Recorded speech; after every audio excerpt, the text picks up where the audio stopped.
মৃৎশিল্প।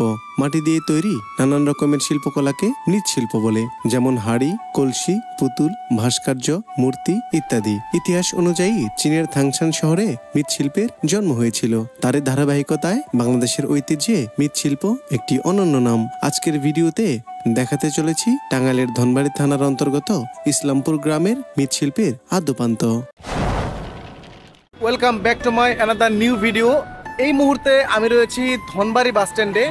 জমিদার বাড়ির দিকে যে রাস্তাটি চলে গিয়েছে ঠিক এই রাস্তাটিতে। এই জায়গাটি থেকে আমি চলে যাব ইসলামপুরের কালীবাড়ি পালপাড়া রয়েছে, সেই পালপাড়াতে।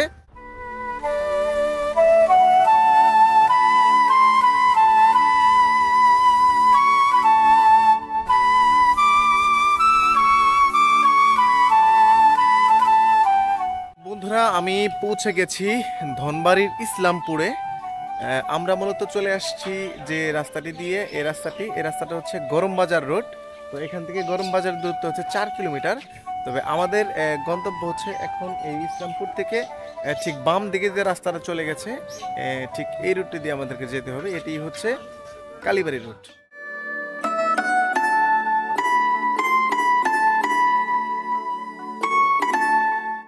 বন্ধুরা, অবশেষে পৌঁছে গিয়েছি। আপনারা দেখতে পাচ্ছেন স্ক্রিনে ওয়াসিম ভাইকে। আসসালামু আলাইকুম ভাই। ওয়ালাইকুম আসসালাম ভাই। ভালো আছেন না ভাই?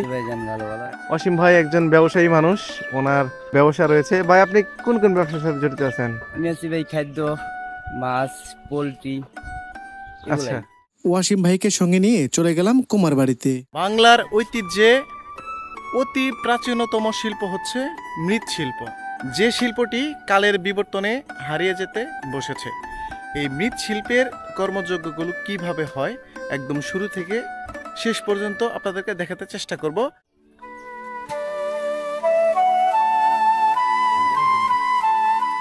তো আপনারা এই এত মাটি কোথা থেকে পান? এই মাটি সব কিনা আনা হয় পাতলা চড়া থেকে। আচ্ছা, মাটি আপনারা কিভাবে কিনেন? গাড়ি ভাও কিনেন নাকি? গাড়ি বাও 2000 টাকা গাড়ি। এরপরে মাটিগুলো কিনে আনার পরে এখানে স্টোর করেন। স্টোর করার পরে এই যে বর্তমানে আমি দেখতে পাচ্ছি যে কাদাগুলো রয়েছে, কিন্তু মূলত এই কাদাগুলো আমার কাছে একটু আলাদা কাদা মনে হচ্ছে। কারণ হচ্ছে আমাদের বাড়িতে বা আশেপাশে যে কাদা দেখি সেই কাদাগুলো এত মিহি হয় না, তো এগুলো অনেক মিহি মনে হচ্ছে। এটা আপনারা কিভাবে প্রস্তুত করছেন একটু যদি বলতেন।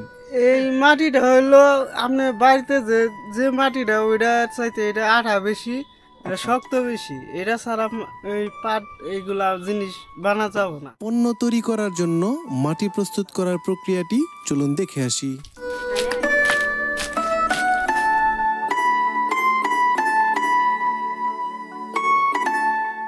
মাটি প্রস্তুত শেষে সেই মাটি দিয়ে যে পাট তৈরির কাজটা করা হয় সেই কাজটা আমি আপনাদেরকে এখন দেখাতে চেষ্টা করব। এখানে একটি কাজ শুরু হতে যাচ্ছে।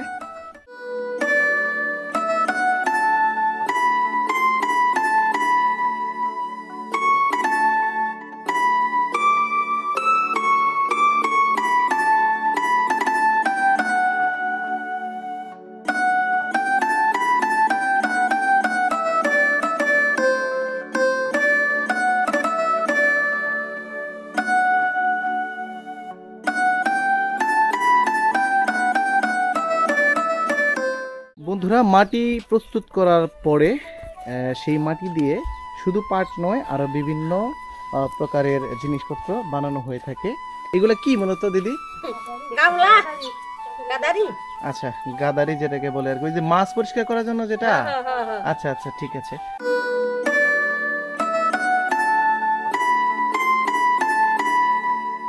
দেখতে পাচ্ছেন আমার এক দিদি, যিনি পাতিলের ঢাকনা বানাচ্ছেন। এটি বানানো হচ্ছে যে প্রক্রিয়া, এটি কিন্তু সনাতন পদ্ধতি নয়, এটি হচ্ছে আধুনিক পদ্ধতিতে বানানো হচ্ছে। মানে হচ্ছে একটি মেশিনের মাধ্যমে এই কাজটি করা হচ্ছে। আমি এই ব্যাপারে একটু দিদির সাথে কথা বলতে চাই। আগে তো এইভাবে কাজ করতেন না, আগে তো হাত দিয়ে করতেন, তাই না? তো এটা দিয়ে কাজ করার ফলে আপনাদের কি সুবিধা বা অসুবিধা রয়েছে যদি একটু বলতেন। এমনি টানো লাগতো আগে, আর এখন মনে করেন যে এটা তাড়াতাড়ি আইসা পারে ঘুরে। আচ্ছা, মানে আপনার কাজটা খুব কম সময়ের মধ্যে করে ফেলতে পারেন। আচ্ছা, আপনি একদিনে এইগুলা কয়টা বানাইতে পারেন? একদিন অনেক বানান যাবো, 200 বানান যাবো না? এগুলো বাজারে প্রত্যেকটা কয় টাকা করে বিক্রি হয়? বাজারে 10 টাকা করে, পাইকারি কাছে দিছি 5 টাকা করে।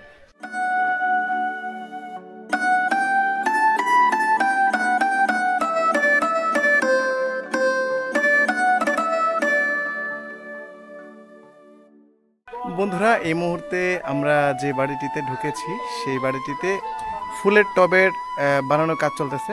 দেখতে পাচ্ছেন আমার চাচি উনি বানাচ্ছেন ফুলের টব। দেখুন বন্ধুরা কত সুন্দর করে বানাচ্ছেন। এই ফুলের টবটি তৈরি করার জন্যে বর্তমানে একটি মেশিনের ব্যবহার হচ্ছে, কারণ হচ্ছে দেশ এগিয়ে গিয়েছে, পৃথিবী এগিয়ে গিয়েছে, সব কিছুতেই আর সনাতনের ছোঁয়াটা আসলে ওইভাবে পাওয়া যায় না। যদিও পূর্বে প্রাচীনকালে এই পণ্যগুলো তৈরি করা হতো একদম সনাতন পদ্ধতিতে, এখন হয়তো ওইরকম একদম প্রাচীন পদ্ধতিটা হয়তো পাবেন না, তবুও এটা মৃৎশিল্প যেখানে একটু পুরাতনের ছোঁয়াটা থাকবে। একদিনে আপনি কয়টা টব তৈরি করতে পারবেন? একদিনে তৈরি করার 4 দিন লাগে। আচ্ছা, মানে টোটাল প্রক্রিয়াটা করতে 4 দিন লাগে, তো 4 দিন শেষে আপনার কয়টা টব তৈরি হয়? 30টা 40টা বানানো যায়। আচ্ছা, এলে একটা করে টব কত করে বিক্রি করা যায়? 40 টাকা।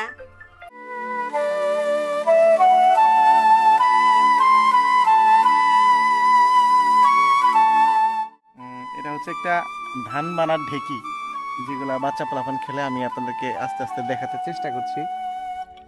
দেখুন বন্ধুরা, এখানে রয়েছে যে ধান বানার যে ঢেকিটা, এটা হচ্ছে ধান বানার ঢেকি। দেখতে পাচ্ছেন বন্ধুরা, এই যে শিলপাটা, আর এই যে দেখতে পাচ্ছেন বন্ধুরা, এটা হচ্ছে একটি ঘোড়া, মানে ঘোড়ার গাড়ি। যে গাড়িটা দেখার পরে আমার শৈশবের কথা মনে পড়ে গেল। আমি ওই সময়টাতে প্রচুর এই ঘোড়ার গাড়ি দিয়ে খেলতাম। আর ওই সময়টাতে যেটা হতো, কিছুক্ষণ খেলার পরে এই যে চাকাটা ভেঙে দিত, পরে কান্নাকাটি করতাম আর কি। আর এই পাশে দেখতে পাচ্ছেন বন্ধুরা যে এই যে খাট, যে খাটে শুয়ে আছে এই যে এক জোড়া মানুষ বোঝানো হয়েছে আর কি, যদি এগুলা পুতুল। আর এই পাশে দেখতে পাচ্ছেন একটি হাতির গাড়ি, হ্যাঁ হাতির গাড়ি, তাছাড়া পুতুল তো রয়েছেই। চাচি, আপনি মূলত এই মাটি দিয়ে কি কি জিনিস তৈরি করেন? 10 পদে তৈরি করা যায়, সবকিছু তৈরি করতে হয়। সবকিছু তৈরি করেন, তার মধ্যে কয়েকটা নাম বলেন একটু, কি কি তৈরি করেন? হাড়ি, কলস, তার যে হাতি, ঘোড়া, পুতুল, কুয়ার ভাত। এটা বিভিন্ন এলাকায় যায়, মাদারগঞ্জ যায়, জামালপুর যায়, শেরপুর যায়, এমুরা টাঙ্গাইল পর্যন্ত যায়। আচ্ছা, তো বর্তমানে আপনার কোন মালটার বেশি চাহিদা? বর্তমানে কুয়ার বাড়ি চলতে বেশি, ইলেকট্রিনের পাট। আচ্ছা, এই লেফটেনের পাটটা কি শহর অঞ্চলেও চলে? হ্যাঁ, শহর অঞ্চলে চলে। কত করে বিক্রি করা হয়? একটা পাট আমরা পাইকারি বেচতেছি 60 টাকা 70 টাকা। আচ্ছা, তারা নিয়ে 100 টাকা 90 টাকা 120 টাকা 110 টাকা ওখানে বেচতেছে। আপনাদের এই গ্রামটার নাম কি?